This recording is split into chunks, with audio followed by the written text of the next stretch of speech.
bienvenue sur votre chaîne. Aujourd'hui, on va parler d'un sujet qui me tient vraiment à cœur et qui, je pense, peut transformer votre approche de la réussite. Pourquoi la discipline est bien plus importante que la motivation? On a tous connu ça, n'est-ce pas? Ce boost d'énergie incroyable au début d'un projet. On est super motivé pour aller à la salle de sport, apprendre une nouvelle langue ou lancer ce business qui nous trotte dans la tête. La motivation, c'est cette étincelle, ce coup de foudre qui nous donne envie de tout défoncer. C'est génial, c'est puissant, mais ça ne dure pas. La motivation, c'est comme un visiteur qui vient quand ça lui chante. Elle est imprévisible et dépend de nos émotions, de notre fatigue, du temps qu'il fait. Bref, on ne peut pas compter sur elle à long terme.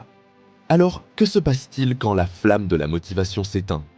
La plupart des gens abandonnent. Ils se disent « bof, je ne le sens plus ». Et c'est là que la discipline entre en jeu.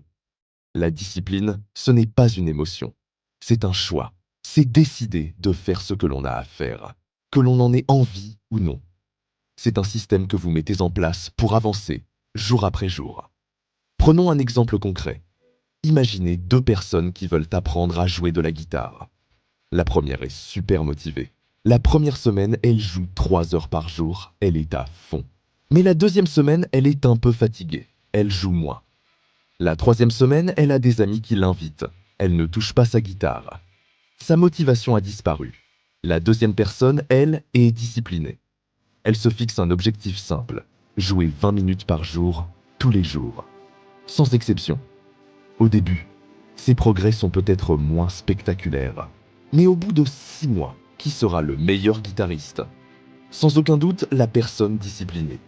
Car elle a accumulé des centaines de petites sessions de pratique. C'est la magie des intérêts composés appliqués à vos compétences. La discipline, c'est ce qui construit les ponts entre vos objectifs et leur réalisation. C'est ce qui vous fait enfiler vos chaussures de course quand il pleut dehors. C'est ce qui vous fait ouvrir votre livre d'études après une longue journée de travail.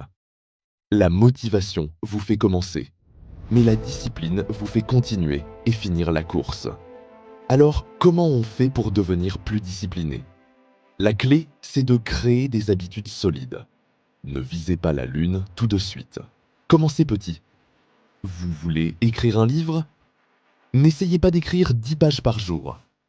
Engagez-vous à écrire une seule phrase. Juste une. Ça paraît ridicule, mais l'important est de créer le rituel. Une fois que l'habitude est ancrée, il devient plus facile de l'étendre. Une autre astuce, c'est de préparer votre environnement. Vous voulez manger plus sainement? Ne gardez pas de cochonneries dans vos placards. Rendez l'action désirée la plus simple possible et l'action non désirée la plus compliquée. La discipline, ce n'est pas une lutte constante, c'est de l'ingénierie comportementale. C'est se rendre la vie plus facile pour faire les bons choix. Rappelez-vous, la motivation est un sprint. La discipline est un marathon. Les résultats que vous désirez se trouvent de l'autre côté d'un long chemin de constance, pas au bout d'un court éclat d'enthousiasme. Choisissez de construire des systèmes, pas de chasser des sentiments.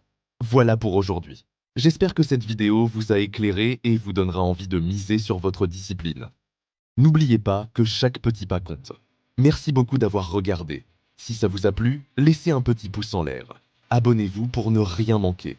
Et dites-moi en commentaire quelle habitude vous allez commencer à construire dès aujourd'hui. À très bientôt pour une nouvelle vidéo.